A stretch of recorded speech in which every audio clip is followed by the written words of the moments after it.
Have you ever looked into a well and seen something staring back that wasn't you? I did. And that night, the whispers started calling my name. Ethan Carter had always considered himself a rational man. He didn't believe in ghosts, omens, or anything beyond what science could explain. But that belief wavered the day he moved into his grandfather's old house. The house, a weathered Victorian-style home, sat on the outskirts of a small, forgotten town in Massachusetts. It had been in his family for generations, though it had remained unoccupied for years after his grandfather's passing. The townsfolk often spoke in hushed voices about the Carter house, though Ethan dismissed their superstitions. Behind the house, hidden among the overgrown grass and rusting tools, was an ancient well. The bricks were blackened with age, some crumbling away, while the wooden cover was half-rotted, barely holding itself together. His grandfather had warned him as a child never to go near it. "It's cursed," the old man had muttered. "It calls to people, and if you listen too long, well, you don't come back the same." Ethan had laughed back then. He wasn't laughing now. The first whisper. His first night in the house was uneventful, at least at first. After unpacking a few boxes, he collapsed onto the dusty mattress in the master bedroom.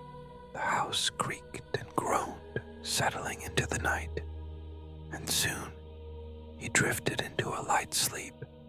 Then, just past midnight, he heard it, a whisper. At first it was so faint, he thought he was imagining it, a soft, hushed murmur, like the wind slipping through cracks in the walls. But then it came again, clearer this time. "Ethan." His eyes snapped open, his heart pounded against his ribs. He sat up, ears straining in the silence. The room was still. The only sound the ticking of the old grandfather clock in the hallway. Then, once more, the whisper, "Ethan." The voice was distant yet intimate, as if someone were calling his name from far away, but speaking directly into his ear. A cold shiver crawled down his spine. He stood, his bare feet pressing against the cold wooden floor as he moved toward the window. He peered outside. The moon cast a pale glow over the backyard, illuminating the gnarled trees and the outline of the well. A shadow flickered near it. Ethan's breath hitched. He squinted, but the shape was gone. Perhaps it had been a trick of the moonlight. He told himself it was nothing, but sleep didn't come easy after that. The next day, by morning, the events of the night seemed distant, like a fading dream. Ethan chalked it up to exhaustion. He spent the day cleaning, fixing up loose floorboards, and restoring electricity to parts of the house that had been disconnected for years. But he couldn't shake the feeling that something was watching. Every time he passed by a window, his gaze drifted toward the well, and every time, a strange sensation settled in his chest, an odd mix of curiosity and dread. Around noon, he finally caved. He grabbed a flashlight and made his way outside. The grass was damp beneath his boots as he approached the well. The closer he got, the heavier the air felt, as if the atmosphere itself resisted his presence. The wooden cover was more rotted than he'd realized, barely hanging onto the rim. With a hesitant breath, he reached out and lifted it, revealing darkness below. The air smelled damp, earthy, and something else, something faintly metallic. He clicked on the flashlight and pointed it down. The light barely penetrated the darkness. The well was deeper than he expected, the walls slick with moisture. Then he saw it, a reflection. For a brief second he thought he was seeing his own face. But something was wrong. The reflection was smiling, and Ethan wasn't. His heart lurched and he stumbled back, nearly dropping the flashlight. The image in the well flickered and disappeared, replaced by swirling black water. His breathing was ragged. Had he imagined it? A gust of wind rustled the trees. And then, "Come closer, Ethan." The whisper slithered up from the depths. He staggered backward, nearly tripping over a loose stone. The voice was clearer now, more distinct. It wasn't a figment of his imagination. Something was down there. An old warning. Ethan practically ran back inside, slamming the door shut. He leaned against it, his mind racing. He needed to get a grip. There had to be a rational explanation. Maybe his exhaustion was playing tricks on him. Maybe the old well amplified sounds from underground pipes. That was it, he told himself, an auditory illusion. But doubt gnawed at him. Later that evening he called his mother. "Mom," he began, trying to keep his voice even. "Did Grandpa ever tell you about the well?" A long pause. Then, in a hushed tone, she said, "Ethan, don't go near it." His grip on the phone tightened. "Why?" "Just listen to me. Don't go near it." Her voice was edged with something he'd never heard before. Fear. "You're not answering my question," he pressed. She sighed. "Your grandfather. He used to talk about the well. Said it wasn't normal. That it..." She hesitated, as if unsure whether to continue. "Takes things from people. Pieces of them." Ethan frowned. "Takes things. He was never the same after your grandmother disappeared." Ethan felt his stomach drop. "Wait. What?" "She..." His mother's voice faltered. "One night, he found her standing by the well. She was whispering to it. And then, the next morning, she was gone. No signs of forced entry. No clues. Just gone." Ethan swallowed hard. His mother's tone told him she wasn't joking. "You think the well..." He struggled to even say it. "Took her." Another pause, then softly, "I think it gave her back wrong." The words sent a cold chill through him. Before he could ask anything else, static crackled through the line, followed by a sharp, distorted whisper. "Ethan." The call cut out. Ethan stared at his phone, his pulse hammering. And then, from the backyard, the whisper returned. "Come back, Ethan. Look." Again, the well was calling his name. Ethan didn't sleep that night. He sat on the edge of his bed, staring at his phone, hoping his mother would call back. But the screen remained dark. The whispering outside had stopped, but the silence felt even more suffocating. He kept replaying her words in his mind. "I think it gave her back wrong." What did that mean? Eventually, exhaustion won. As his eyes grew heavy, he found himself slipping into an uneasy sleep. The dream. He was standing outside by the well. The air was thick with fog, swirling unnaturally around his feet. The house behind him was dark, lifeless, as if it had been abandoned for years. He turned toward the well and his breath caught. Someone was leaning over the edge, peering inside. A woman.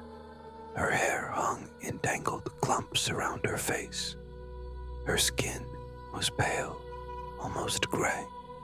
She was whispering something, her voice barely above a breath. Ethan stepped closer. "Hello?" She didn't react. He moved toward her, and as he reached out to touch her shoulder, she turned. His blood ran cold. Her eyes were gone. Hollow sockets stared back at him, black as the well's depth. Her mouth twisted into an unnatural grin, and then she spoke. "You shouldn't have looked." With a sudden, jerking motion, she lunged at him. Ethan woke with a gasp, his body drenched in sweat. His pulse pounded in his ears. It was just a dream. But why did it feel so real? The shadows move. By morning, Ethan tried to shake off the nightmare. He convinced himself it was just his mind playing tricks after the unsettling call with his mother. But as the hours passed, an uneasy feeling settled in his stomach. The well wanted something, and deep down, he feared it already had a piece of him. By late afternoon, he made a decision. He needed to go back to the well. He had to prove to himself that it was just an old, forgotten structure. Nothing more. Grabbing his flashlight, he stepped outside. The wind had picked up, rustling the trees. The yard felt colder than before, as if the air itself had shifted. As he approached the well, a heavy stillness settled around him. The wooden cover was still pushed aside, just as he had left it. He hesitated. Then, taking a deep breath, he stepped closer and peered inside. At first, he saw only darkness. Then, movement. His own reflection appeared on the water's surface. But something was wrong. The image was distorted, as if rippling without cause. And then, the reflection smiled. Ethan's heart nearly stopped. He wasn't smiling.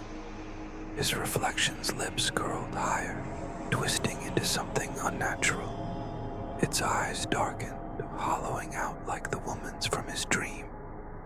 Then, it spoke. "Let me out, Ethan." Ethan stumbled backward, his breath coming in short gasps. His foot caught on a rock, and he nearly fell. He scrambled to his feet, his mind racing. Had he really just heard that? Or was the well getting inside his head? The voice returns. He sprinted back into the house, slamming the door behind him. His hands trembled as he locked it. The whisper came again. "You can't ignore me forever." It wasn't coming from outside. It was inside the house. Ethan spun around.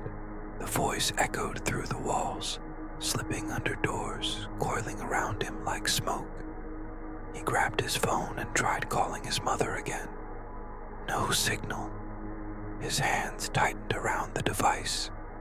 He was not losing his mind. There had to be a logical explanation. Then, from the hallway, footsteps. Slow, deliberate. His breath hitched. He wasn't alone. His eyes darted to the kitchen, where a knife rested on the counter. He took careful steps toward it, heart hammering. The footsteps grew closer. He grabbed the knife just as a shadow flickered at the edge of his vision.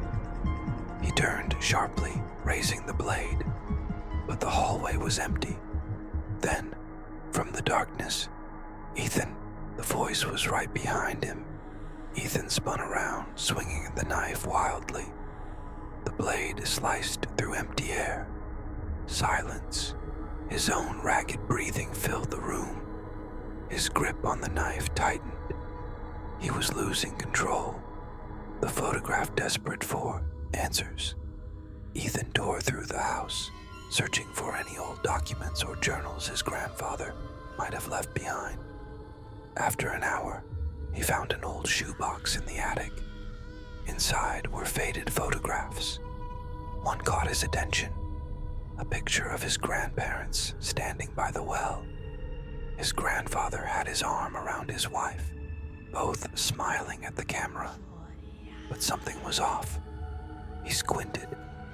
In the well's reflection, his grandmother's face was different.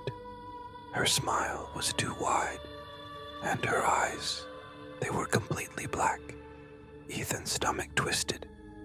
He flipped through more photos, his hands shaking. In every picture, his grandmother's reflection looked wrong, distorted, smiling when she wasn't. Then he found the last photograph. It was a picture of the well, taken from directly above, and inside it, a face, a woman's face, staring up, smiling. His heart nearly stopped. It was the woman from his dream, and she was still there. Ethan's hands trembled as he stared at the photograph. The woman's face in the well was unmistakable. It was the same hollow-eyed figure from his nightmare. But how was that possible? His mind raced. The picture looked decades old. The edges were yellowed. The ink faded. But the face in the well, it looked alive. He needed answers. Grabbing the box of photos, he rushed downstairs and dumped them onto the dining table. One by one, he examined each image, searching for clues. Then, in the bottom of the box, he found something else. An old diary. It was bound in cracked leather, the pages fragile with age. The name on the cover made his blood run cold. Margaret Carter, his grandmother. The diary Ethan flipped through the pages, his breath coming in short, uneven bursts. The handwriting was delicate but frantic, like someone had written in a hurry, or in fear. He skimmed past mundane entries about gardening and town gossip, searching for anything about the well. Then, near the end, he found it. July 12th, 1970 AD. Hear it at night. The whispering. It calls my name. It knows me. July 15th, 1978. John doesn't believe me. He says it's just the wind. But I saw something in the water today. A reflection that wasn't mine. It smiled at me. July 20th, 1978. I dreamed of her. The woman in the well. She told me she was lonely, that she needed someone to talk to. She sounded so sad. I think I should go back tonight. Ethan's hands clenched the pages. His grandmother had been talking to something in the well, just like him. His stomach churned as he flipped to the last entry. The ink was smudged, as if written with a shaking hand. July 23rd, 1978. She's in my head. She won't stop whispering. She wants me to look deeper. She says if I do, I'll understand everything. I think I should let her in. That was the final entry. Ethan exhaled shakily. His grandmother had disappeared shortly after this. His grandfather had never spoken about what happened. But Ethan knew now. She had listened.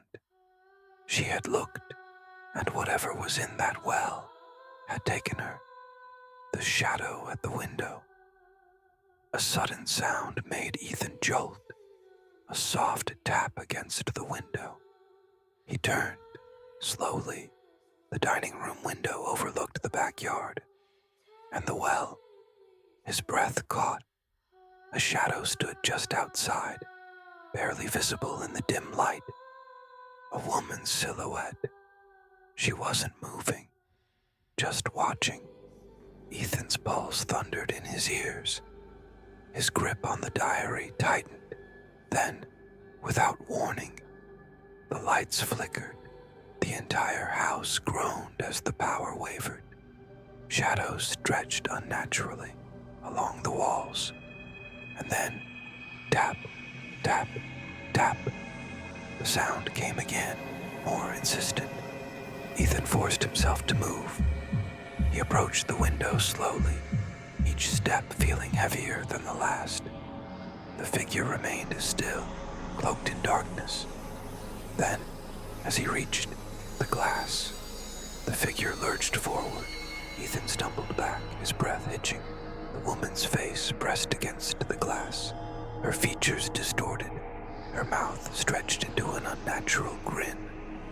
And her eyes, they were completely black, the same hollow voids he had seen in his dream. Then, in a voice that sent ice through his veins, she whispered, "Come back to the well, Ethan." The descent Ethan didn't remember grabbing his coat, didn't remember shoving the diary into his pocket. All he knew was that he had to go back. His body moved as if under a spell, his feet carrying him toward the well, despite every instinct screaming at him to stop. The night was eerily silent. No wind, no rustling trees, just the well waiting for him. The woman was no longer at the window, but he could feel her presence, watching, waiting. As he reached the well, he hesitated. The wooden cover was still pushed aside, revealing only darkness below. A single whisper slithered up from the depths. "Look inside, Ethan." He swallowed hard. His hands trembled as he raised his flashlight and pointed it downward. At first, there was only black water, his own pale reflection staring back at him. Then, a hand burst from the water. Ethan jerked back, nearly dropping the flashlight. The hand was rotted, its skin peeling away, its fingers twitching. Then came another hand, and then a face. The woman, she was rising. Her hollow eyes locked onto his, her mouth splitting into that awful, inhuman grin. And then, in a voice that echoed from inside his head, she spoke. "I've been waiting for you." Ethan stumbled backward, his heart hammering in his chest. The woman's face continued to rise from the water, her rotted fingers clawing at the well's stone walls. Her hollow eyes locked onto his, and that grotesque grin never wavered. "I've been waiting for you, Ethan." The voice wasn't just coming from her mouth. It was inside his head, a whisper that slithered through his skull like a living thing. Ethan turned to run, but the air around him felt thick, as if something unseen was pressing against him, holding him in place. His breath came in short, ragged gasps. The flashlight in his hand flickered wildly, casting erratic shadows across the yard. And then, a hand clamped around his ankle. Cold, wet, wrong. Ethan screamed, kicking wildly. His heel connected with something solid, and the grip loosened. He scrambled away, chest heaving, forcing himself to look back.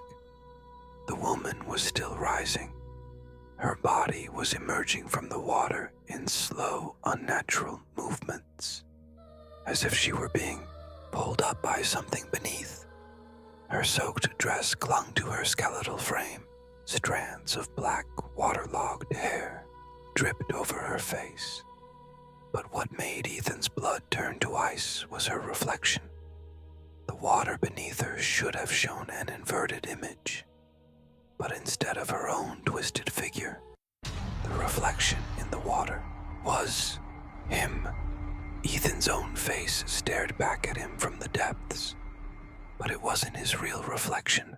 It was smiling, grinning, and then it spoke. "Let me out, Ethan." Ethan's breath caught. It was his own voice. His reflection moved on its own, tilting its head in that unnatural, jerking way. "You belong down here now." Dragged below, Ethan tore, his gaze away, and ran. His feet pounded against the damp earth as he sprinted toward the house. The night around him felt like it was closing in, the darkness stretching unnaturally, twisting around the edges of his vision. He reached the porch, fumbling for the door handle. His fingers barely brushed the metal when a violent force yanked him backward. A scream ripped from his throat as he was dragged across the ground. The grip on his ankle was inhumanly strong, pulling him toward the well. His fingernails clawed at the dirt, tearing at the earth in a desperate attempt to stop himself. No, no. The edge of the well loomed closer. The whispers surrounded him, wrapping around his mind like suffocating vines. Come home, Ethan. We've missed you. Look, inside. Ethan twisted, kicking with all his strength.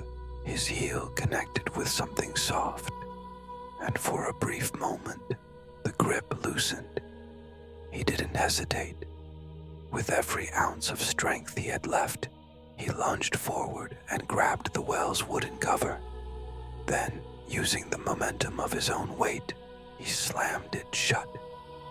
The whispers screamed. A shrill, deafening wail erupted from the well, rattling the air. Ethan fell backward, gasping. His body ached, his lungs burned, but the grip on his ankle was gone. The night fell into an eerie silence. The whispers had stopped.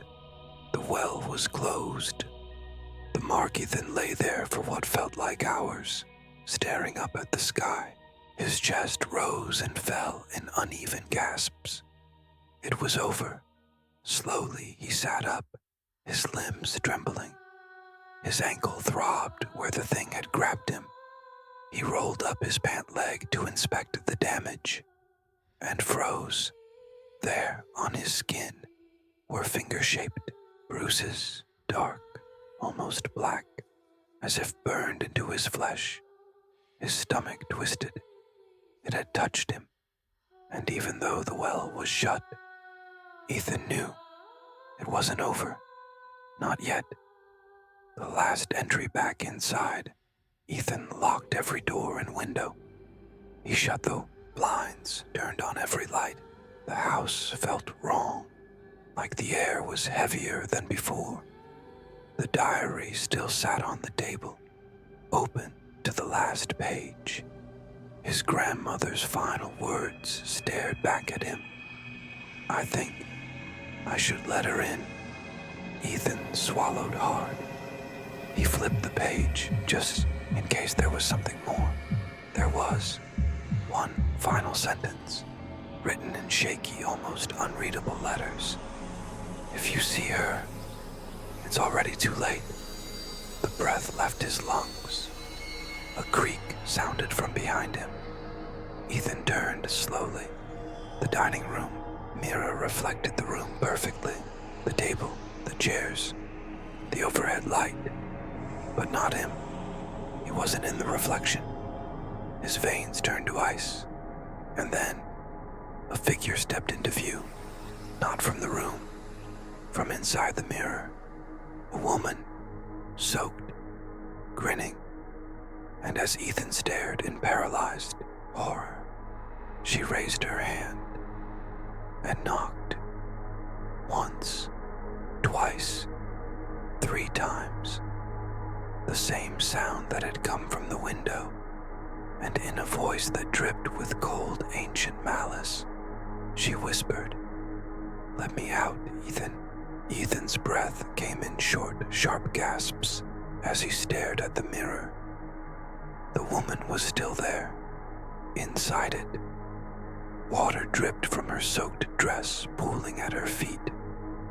Her black, hollow eyes bore into him, and her grin, that awful, twisted grin, only widened. Then she raised her hand again. Tap, tap, tap.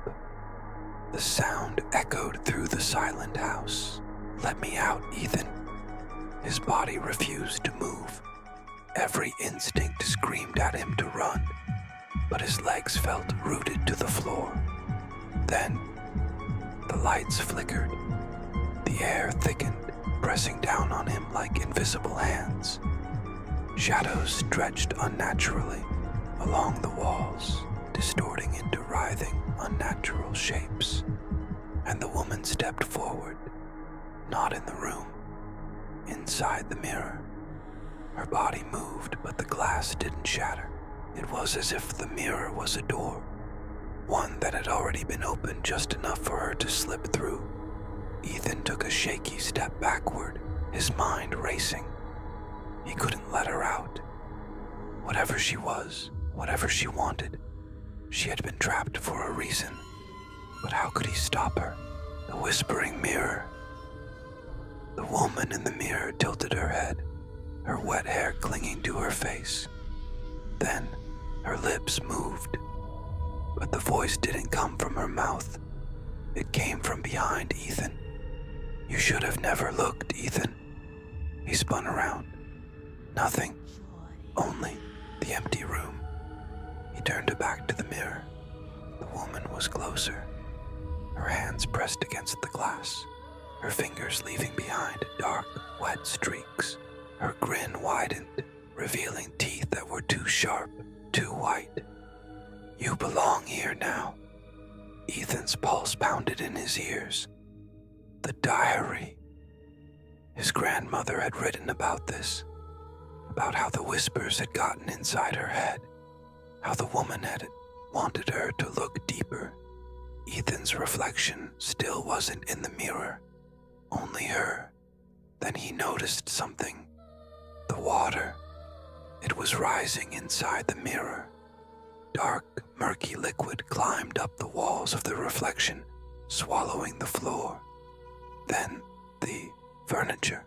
It was as if the entire room inside the mirror was flooding. And yet, the woman remained perfectly dry, because she wasn't drowning. She was waiting for him. Ethan took another step back, but his ankle throbbed, the bruises from the well burned like fire.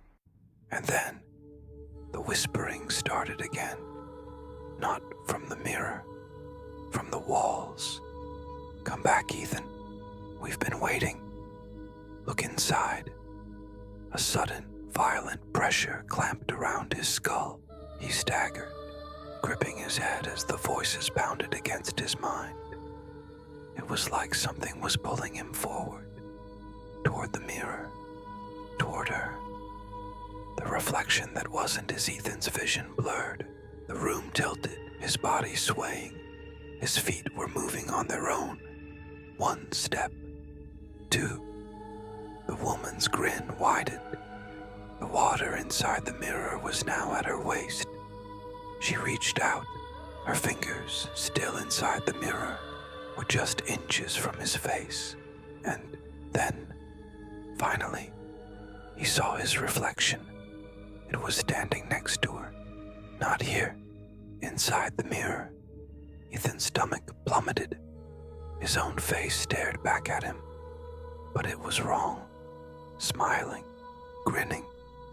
And then his reflection raised a hand and grabbed his wrist. Ethan screamed. Cold flooded his body. It was like ice water had been poured into his veins. His vision went white, his mind snapping like a frayed wire. And suddenly, he was falling, drowning in the other side. Ethan hit the ground hard. The air was knocked from his lungs, his limbs thrashing. No, not the ground. Water. He was underwater. Darkness swallowed him. His limbs flailed, his lungs burned. He tried to swim, tried to move, but something was pulling him down. Hands, dozens of them, grabbing his legs, his arms, his neck. The whispering was louder now, surrounding him, vibrating through his bones. "Stay with us. You belong here now." He tried to scream, but the water rushed into his lungs. Then, through the murky depths, he saw her, the woman. She floated just above him, watching, smiling. And then she spoke, not in his head, not in whispers, but in a voice that belonged to him. "Thank you for letting me out, Ethan.